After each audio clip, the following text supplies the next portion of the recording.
baju kita suci. Sebab sholat itu membutuhkan apa sih? Yang pertama apa? Tempatnya suci. Kemudian apa? Malbasuhu nadifun, apa? Bajunya ini suci. Kemudian apa? Jismuhu nadifun, apa? Tubuh kita itu suci. Oh iya, tubuh kita itu tadi kencing sudah cebok. Oh iya, tadi itu sudah kalau seandainya kita janabah, kita sudah mandi, dan seterusnya. Oleh karena itu sholat itu kita harus yakin. Kalau kita nggak yakin dengan tiga hal itu tadi, ya sudah, kita tinggalkan. Kita nggak yakin nih, ini bagaimana nih, celana nggak ada, oh sudah, pergi aja ke masjid. Biasanya masjid-masjid sekarang itu menyediakan apa?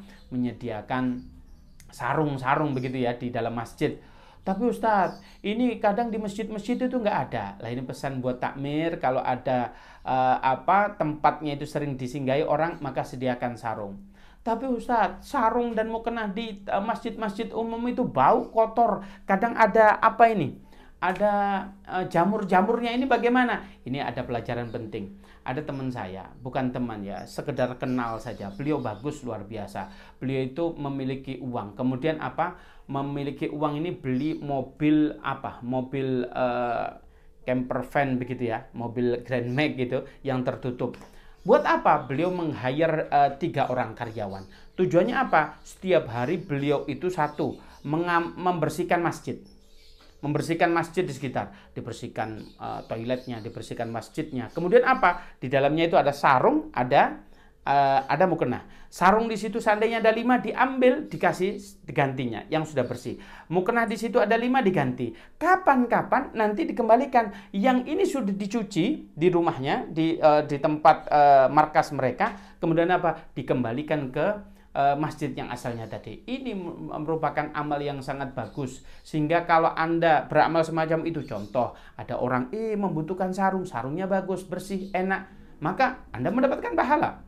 Kalau ada seseorang ibu-ibu yang sholat mukenahnya harum, luar biasa, menjadikan dia khusyuk, bagus, maka Anda mendapatkan pahala. Saya pikir orang ini sangat luar biasa. Dia ingin beramal, modalnya sedikit, tetapi apa? Keuntungannya sangat luar biasa. Maknanya apa? Pahalanya gede. Dia modalnya apa? 3 karyawan, 1 mobil, kemudian apa? Alat-alat bersih, vacuum cleaner atau apa, itu beliau sangat luar biasa. Makanya sekarang itu beliau itu kalau nggak salah sudah membuat kayak call center begitu ya. Makanya beliau itu siap kalau ada masjid-masjid yang ingin dibersihkan, kita tinggal WA saja ke beliau. Beliau itu domisilinya di Malang. Ini sangat luar biasa.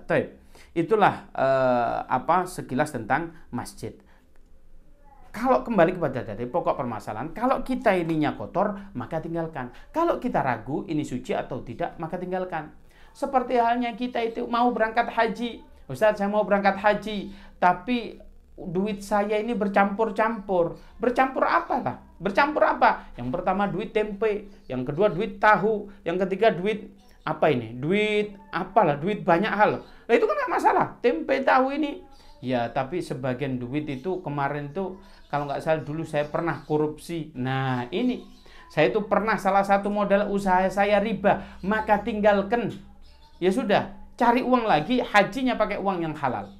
Apabila perlu modal-modal yang itu kita bersihkan sehingga apa? Kita memulai usaha dari sesuatu yang halal. Karena apa? Kalau modal usaha kita itu sesuatu yang haram, maka usaha kita jadi haram. Seandainya haram ibadah kita yang menggunakan duit itu, maka ibadah kita tidak diterima oleh Allah Subhanahu wa taala.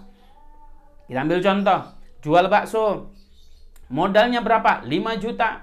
Seandainya 5 juta, oke, minjem di bank, kembalikan berapa? Selama 1 tahun.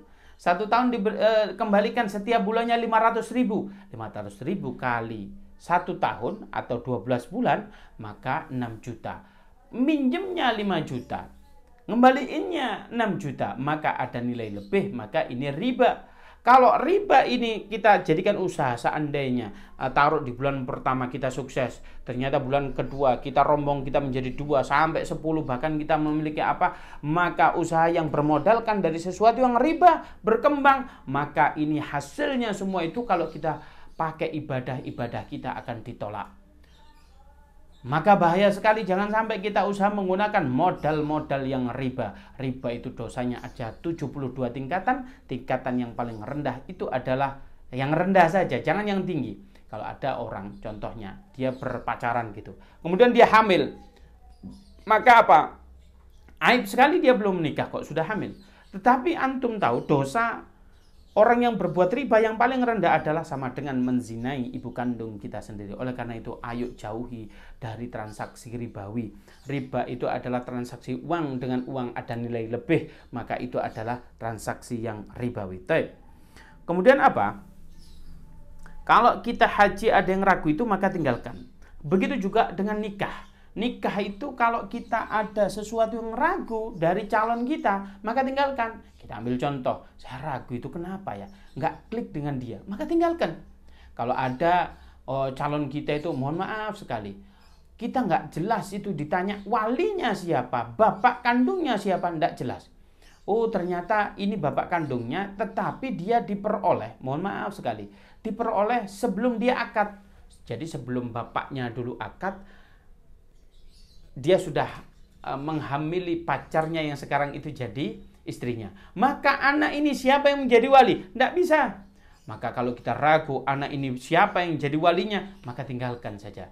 Inilah pesan penting bagi kita. Jangan sampai kita berbuat zina. Sebab zina itu efeknya sangat luar biasa. Bahkan Imam Syafi'i mengatakan az-zina wal bala. Zina itu bala. Bahkan kata Imam Syafi'i, yang mendapatkan bala itu bukan orang yang berbuat zina saja, bukan hanya keluarganya saja, tapi sampai tikus yang di rumah mereka itu terkena bala. Oleh karena itu, ayo kita jauhi perbuatan zina tersebut. Seandainya hamil, kemudian dia baru diakad, maknanya dia berbuat sesuatu itu sebelum akad, apa yang terjadi? Maka nasab anak tersebut tidak bisa dinasabkan terhadap bapaknya. Kalau dia nanti nikah, bapaknya ini tidak boleh menjadi walinya. Kalau bapaknya mati, ini anaknya tersebut tidak boleh mewarisi harta dari bapaknya. Betul dia bapak kandung secara biologis, tapi bapak secara nasab tidak. Oleh karena itu jangan sekali. Oleh karena itu kalau ada kita ragu atas hal itu, maka tinggalkan. Sesuatu yang meragukan kepada kita, baik itu secara muamalah maupun apa, kita tinggalkan.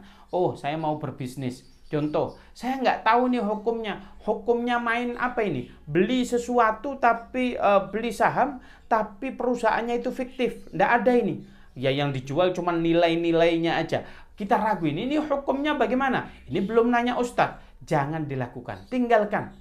Kecuali Anda sudah mendapatkan jawaban dari seorang ulama, dari seorang ahli fikih, ahlinya, maka kalau ahli fikih itu mengatakan boleh, maka jalankan. Jika tidak, maka tinggalkan.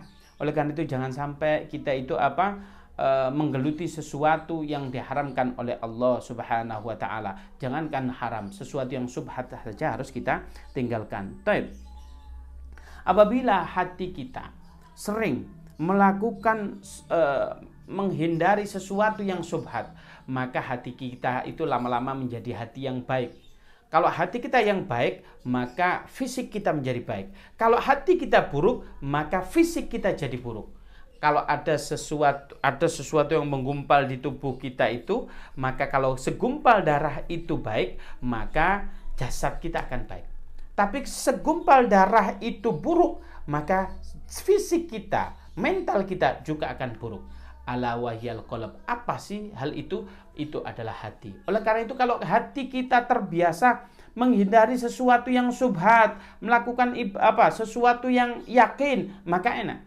Tapi kalau sebaliknya kita melakukan sesuatu yang subhat, kita itu terbiasa melakukan yang haram, mohon maaf, sesuatu yang halal itu jarang kita lakukan, maka hati kita menjadi buruk. Sehingga orang yang buruk itu mudah sakit. Kita ambil contoh, ada seseorang yang mohon maaf sekali, dia itu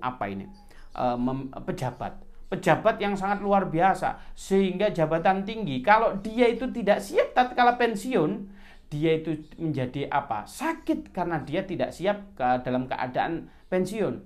Biasanya saya itu ada yang membawakan tas, biasanya saya itu dihormati, selamat pagi Bapak, semua orang hormat terhadap saya. Seandainya saya tatkala itu pensiun, kemudian saya tidak siap, maka apa yang terjadi? Maka dia ini kategorinya hatinya buruk, sehingga fisiknya juga buruk. Buktinya ada orang yang tadinya itu menjabat, kemudian tidak menjabat, sehingga dia stroke. Maka itu pola pikirnya yang salah, hatinya yang salah, karena hatinya buruk.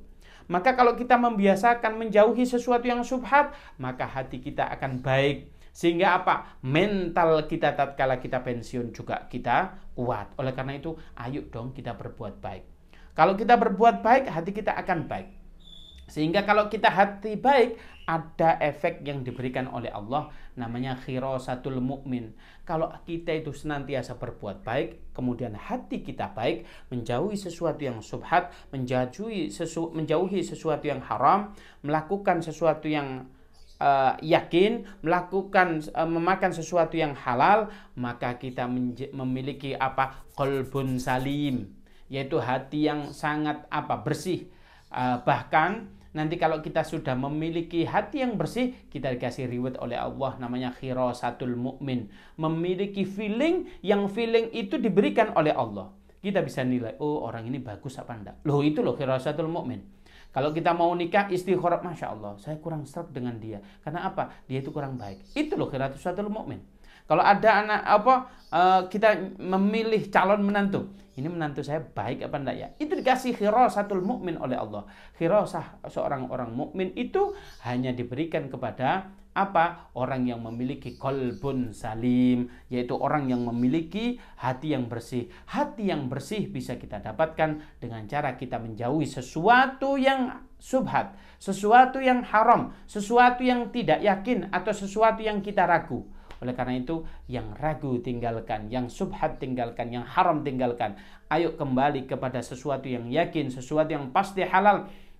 Sehingga kita memiliki hati yang bersih atau qalbun salim, dan kita memiliki khirasatul mu'min. Kemudian kalau kita sering meninggalkan sesuatu yang subhat, melakukan sesuatu yang halal, maka kita itu memiliki sifat, namanya sifat wara'.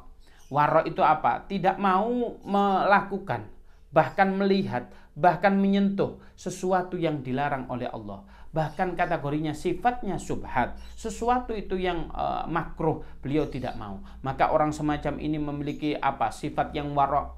Oleh karena itu, ayo kita dapatkan sifat yang wara' itu dengan cara menjauhi sesuatu yang subhat, sesuatu yang haram, apalagi sesuatu yang tidak yakin, itu harus kita tinggalkan. Kemudian keluar daripada khilaf seseorang apabila ada dua orang ulamanya ini berkhilaf, antara pendapat satu dengan pendapat yang lain. Padahal kalau kita itu mengikuti dua ulama ini, pendapatnya dua-duanya nggak bisa kita pakai, nggak bisa kita laksanakan. Maka tinggalkan khilaf itu, jangan ikut. Karena kalau beliau ahlal ilmi, bagus. Tapi kita tidak ahlal ilmi, mengikuti kekhilafan mereka, maka kita itu cenderung sesuatu itu jadi subhat. Maka meninggalkan itu bagian dari mengaplikasikan hadisnya Rasulullah SAW, yaitu da' ma yaribuka ila ma la yaribuka.